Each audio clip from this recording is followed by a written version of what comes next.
পৃথিবী, এক অন্য গ্রহের কাহিনী। কি গো, আমি একটু বাপের বাড়ি যাবো বলছি। ঘন ঘন বাপের বাড়ি যাবে? এখানে কি সংসার করতে এসছো নাকি?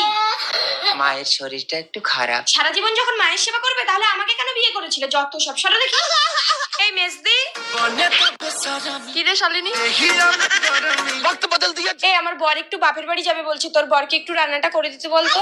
না না, হবে না, আমার বরের পেটে বাচ্চা, ও সব কিছু করতে পারবে না। বাচ্চার কোনো পুরুষের হয় না, তোমার বর তো দেখালো গো মেজশালী। এই তুই বেশি কথা বলিস না, এই জন্য তোর বাচ্চা নষ্ট হয়ে গেছে। এই দাঁড়া দাঁড়া, তোমরা ঝগড়া করো না, আমি বরদিকে ডাকছি। এই বরদি, কি রে শালিনী?